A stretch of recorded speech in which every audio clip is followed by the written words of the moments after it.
Hello दोस्तों, Gurukul PCS की online classes में मैं राहुल जोशी आपका एक बार फिर से हार्दिक स्वागत करता हूं। पिछले वीडियो में जो है हमने उत्तराखंड करंट अफेयर्स को डिस्कस किया था, जिसमें हमने जून की करंट अफेयर्स कंप्लीट कर ली है, जुलाई उत्तराखंड की करंट अफेयर्स हमने कंप्लीट कर ली है। ठीक, जैसा कि मैंने आपको पहले ही बताया था कि हम जो है नेशनल और इंटरनेशनल जो करंट अफेयर्स आपका है, राष्ट्रीय और अंतर्राष्ट्रीय घटनाक्रम का जो करंट अफेयर्स है उसको लेकर के आऊंगा। उसको जो है हम 3 मैगजीन से कवर करेंगे। प्रतियोगिता दर्पण हो गई, एडिटोरियल मैगजीन हो गई और पतली वाली जो क्रॉनिकल की मैगजीन आती है। ठीक है, उसके बाद आप यकीन मानिए आप 6 मंथ वाली जो एग्जाम से पहले आपके रिवीजन वाली कोई मैगजीन आती है उससे उठा करके रिवीजन करना, और मैगजीन आपकी जो है बहुत आसानी से और बहुत स्मूथली आपको याद हो जाएगी। ठीक है, तो 3 हमारे सोर्स रहेंगे। उसके अतिरिक्त आपको 6 महीने वाली जब मैगजीन आ जाएगी उससे आपको रिवीजन एक बार करना होगा, जिससे आपके करंट अफेयर्स के मैक्सिमम क्वेश्चन जो है आपके 30 नंबर का अगर आपके पेपर में करंट अफेयर्स है तो लगभग आपके 25 से 26 क्वेश्चन क्लियर हो जाने चाहिए। ठीक है, पिछले वाली वीडियो में हमने आपसे क्वेश्चन पूछा था जिसमें आपने पूछा था कि भारत की जो है आजादी के समय राष्ट्रीय प्रति व्यक्ति आय कितनी है, तो उसका सही आंसर है 228 रुपया। अमित ने उसका सही आंसर दिया था। ठीक, जो करंट अफेयर्स हम स्टार्ट करेंगे वो स्टार्ट किस तरीके से करेंगे, जैसे आपके सिलेबस में करंट अफेयर्स है और पढ़ने का तरीका भी बिल्कुल वैसा ही होता है।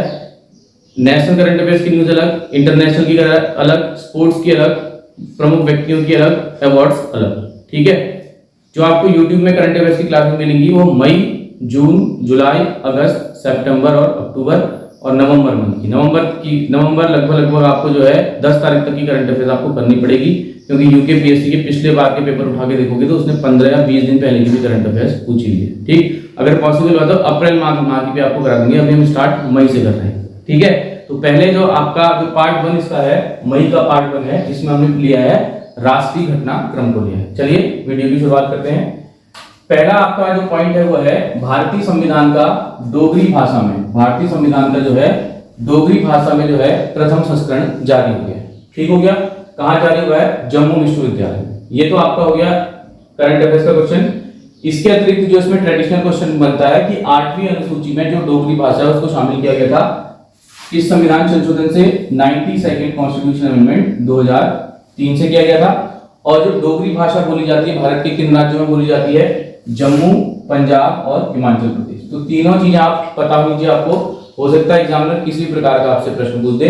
तो पहला आपका है भारतीय संविधान का डोगरी भाषा में पहला संस्करण जारी हुआ है जम्मू में। 92nd कॉन्स्टिट्यूशन अमेंडमेंट 2003 से डोगरी को 8वीं अनुसूची में शामिल किया गया और जम्मू, पंजाब, हिमाचल प्रदेश में डोगरी भाषा बोली जाती है। दूसरा आपका है हिमाचल प्रदेश की जो कांगड़ा चाय है, हिमाचल प्रदेश की जो कांगड़ा चाय है इसको यूरोपीय आयोग ने जीआई टैग का दर्जा दिया है। यूरोपीय आयोग ने किसका दर्जा दिया है? जीआई टैग का दर्जा दिया है।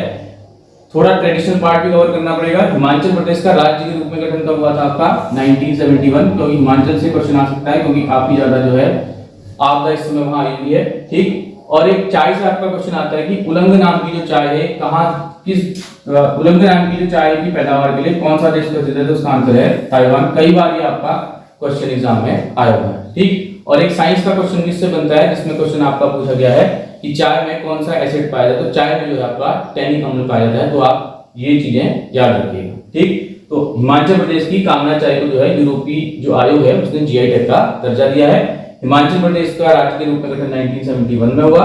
चाय में पाए जाने वाले जो अम्ल है वो टैनिक एसिड है और उलंग नाम की चाय जो फेमस है उसके कौन सा देश उसके लिए फेमस है? ताइवान। ठीक, उसके बाद प्रधानमंत्री ने लोकतंत्र के विकास के बारे में चर्चा के दौरान, और प्रधानमंत्री की जो स्टेटमेंट है वो पेपर में जो है छपते हैं एग्जाम में। ठीक है, वो कुछ भी अगर बात करते हैं, अगर उसमें एग्जाम से रिलेटेड कोई चीज है तो वो एग्जाम में जो है इंपॉर्टेंट है आपके लिए। ठीक, तो प्रधानमंत्री ने डिस्कस किया था लोकतंत्र के विकास के बारे में और इस दौरान उन्होंने एक शिलालेख का जिक्र किया जिसका नाम है उत्तर मेरू शिलालेख। कौन सा शिलालेख? उत्तर मेरू शिलालेख। इस शिलालेख में जो है चोल काल में, इस शिलालेख में जो है चोल काल में जो है ग्राम सभा का वर्णन किया गया था। तो चोल काल में ग्राम सभा जो है किस प्रकार से वर्क करती है? तो ये उत्तर मेरू जो शिलालेख था इसमें चोल काल की ग्राम सभा का वर्णन किया गया था। ठीक, भारत में शिलालेख जो है उसका प्रचलन जो है किसने किया था? आपका राजा अशोक ने किया था। कमेंट बॉक्स में कमेंट करके बताइएगा कि राजा अशोक ने जो है शिलालेख की प्रेरणा किस राजा से ली थी। ठीक, देश का नाम भी बताएगा उस राजा के और उस राजा का नाम भी बताएगा। शिलालेख के बारे में बात करें तो भारत में शिलालेख सबसे पहले खोजा था टी फेंथर ने। ठीक, और उसको पढ़ा था सबसे पहले जेम्स प्रिसेप ने। कई बार क्वेश्चन आया, बच्चे इसमें कंफ्यूज करते हैं, आपको कुछ नहीं करना है, प्रिसेप में क है तो प्रिसेप ने पढ़ा और टी फेंथर ने इसको खोजा। कमेंट बॉक्स में आप ये भी कमेंट करके बताएंगे टी फेंथर ने खोज कब की और जेम्स प्रिसेप ने इसको कब पढ़ा। और जो ऊपर वाला क्वेश्चन है, यहाँ से उत्तराखंड का क्वेश्चन कवर होता है आपका कि उत्तराखंड में जो जीआई टैग है उसके तहत जो पहला उत्पाद था वो कौन था। ठीक, उसके बाद है भारत जो है संयुक्त राष्ट्र सांख्यिकी आयोग का अध्यक्ष बना है। संयुक्त राष्ट्र जो सांख्यिकी आयोग है इसका अध्यक्ष बना है, कितने साल के लिए बना है? 4 साल के लिए बना है। और भारत का जो कार्यकाल स्टार्ट होगा 1 जनवरी 2024 से। कब से होगा? 1 जनवरी 2024 से। तो कोई भी प्रश्न आपसे पूछा जाता है कितने साल के लिए बना है और जो है कितने वर्ष या किस ड्यूरेशन में उसका जो है ये कार्यकाल स्टार्ट होगा, तो 1 जनवरी 2024। इसके बाद है रक्षा मंत्रालय ने जो है ब्रह्मोस एरियो प्राइवेट लिमिटेड के साथ समझौता किया है। किसने किया है? रक्षा मंत्रालय ने समझौता किया है।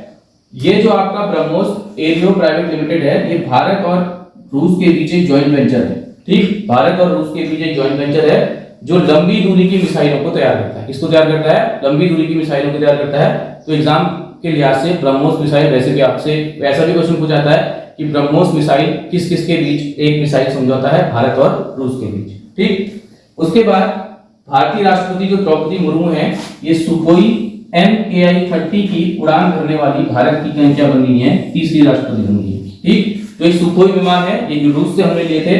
तो जो मुर्मू है वो राष्ट्रपति द्रौपदी मुर्मू है, ये सुखोई MK-30 की उड़ान भरने वाली क्या बन गई है? भारत की तीसरे नंबर की राष्ट्रपति बन गई है। ध्यान रखना, फर्स्ट जो राष्ट्रपति थे इसकी उड़ान जिन्होंने ये इस विमान की उड़ान भरी थी वो थे APJ अब्दुल कलाम और दूसरी थी आपकी प्रतिभा देवी सिंह पाटिल। ठीक, इसके अतिरिक्त जो है जो राष्ट्रपति आपकी हैं उनको जो है सूरीनाम जो है एक देश है, अभी यहाँ की यात्रा में दी, तो उनका जो सर्वोच्च नागरिक सम्मान है दिया गया है। सर्वोच्च नागरिक सम्मान है वो दिया गया है जिसका नाम है grand order of chain of the yellow star. ठीक, ये किसको दिया गया है? राष्ट्रपति द्रौपदी मुर्मू को ये दिया गया है। ठीक, कमेंट बॉक्स में कमेंट करके आप ये भी बताइएगा प्रधानमंत्री को हाल ही में किस देश ने अपने सर्वोच्च सम्मान से सम्मानित किया है। ठीक, उसके बाद नेक्स्ट इंपॉर्टेंट है DRDO plus naval science and technique. DRDO plus naval science and technique जो है एक टॉर्पीडो मिसाइल का जो है परीक्षण किया है जिसका नाम है वरुणास्त्र। इसका नाम है वरुणास्त्र। टॉर्पीडो जो आपकी होती है पानी के अंदर मार करने वाली क्या होती है? मिसाइल होती है। तो जो इसका आपका जो एक तरीके से इसको जो बनाया है किसने बनाया है? DRDO plus naval science and technology ने, और वरुणास्त्र इसका नाम रखा है। ठीक, उसके बाद नेक्स्ट है हरियाणा से क्वेश्चन है। हरियाणा ने एक योजना स्टार्ट की है जिसका नाम है प्राण वायु देवता। प्राण वायु देवता पेंशन योजना। प्राण वायु देवता पेंशन योजना किसने स्टार्ट की है? हरियाणा ने स्टार्ट की है, जिसमें 75 वर्ष से जो अधिक उम्र के 75 वर्ष से जो अधिक उम्र के जो है वृक्षों के रखरखाव के लिए जो है 2500 रुपए प्रतिमाह दिए जाएंगे। कितने दिएंगे? 2500 रुपए प्रतिमाह। और 75 वर्ष से अधिक की आयु वाले लोगों वृक्षों की रखरखाव के लिए। ठीक, वृक्ष की आयु का जो अध्ययन है उसको कहते हैं डेंड्रोलॉजी। क्या कहते हैं हम? डेंड्रोलॉजी।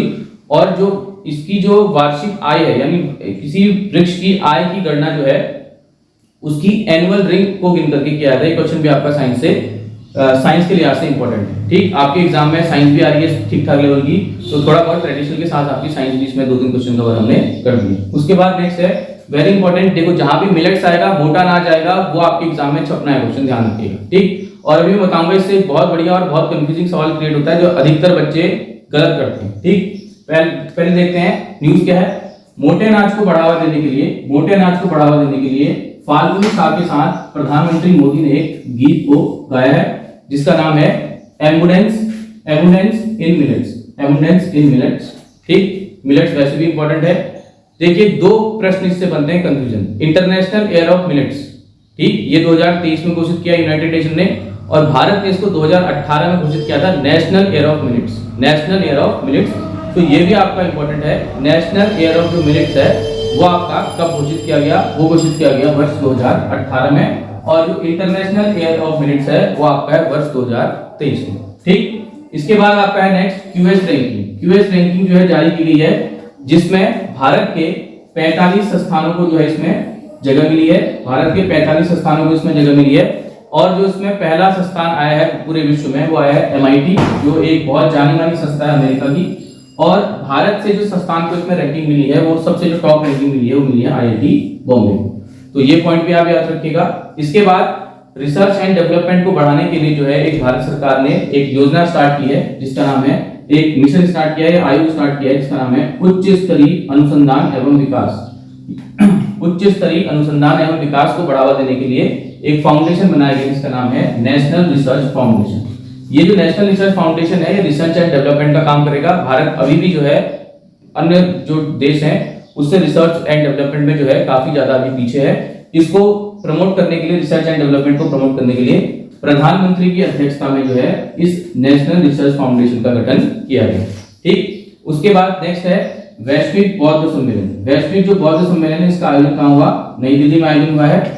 इसकी जो थीम है ये है समकालीन चुनौतियों पर प्रतिक्रिया। क्या है इसकी थीम? समकालीन चुनौतियों पर प्रतिक्रिया, अभ्यास के लिए दर्शन। अभ्यास के लिए दर्शन, इतना पूरा याद करने की जरूरत नहीं है, ना तो लास्ट का याद कर लो समकालीन, या लास्ट का याद कर लीजिए अभ्यास के लिए दर्शन, या समकालीन चुनौतियां याद कर लो। तो कभी कभी थीम भी आपसे एग्जाम में पूछी जाती है। नेक्स्ट है नेशनल पेंशन जो सिस्टम है, नेशनल पेंशन सिस्टम है, इसमें सुधार के लिए एक कमेटी बनी है। इसकी अध्यक्षता में वित्त सचिव की अध्यक्षता में। आपसे क्वेश्चन पूछेगा नेशनल पेंशन सिस्टम में जो है सुधार के लिए किसकी अध्यक्षता में कमेटी बनी है? वित्त मंत्रालय की, वित्त मंत्री की, वित्त सचिव की, गृह मंत्री की। तो आपका इंपॉर्टेंट है, इसका गठन जो है वित्त सचिव की अध्यक्षता में किया गया। ठीक, नेशनल पेंशन सिस्टम जो है, वैसे भी चुनाव आ रहे हैं तो ये एक तरीके से ये चर्चा का विषय बना रहता है कि ओल्ड पेंशन स्कीम बेहतर थी या आपकी न्यू पेंशन स्कीम बेहतर थी। ठीक, तो आज हमने 3 मैगजीन से मई 2023 की करंट अफेयर्स कवर कर लिया है, जिसमें हमने राष्ट्रीय घटनाक्रम को कर लिया। ठीक, वीडियो अगर आपको अच्छा लगे लाइक कीजिए, सब्सक्राइब कीजिए, चैनल को शेयर कीजिए। धन्यवाद।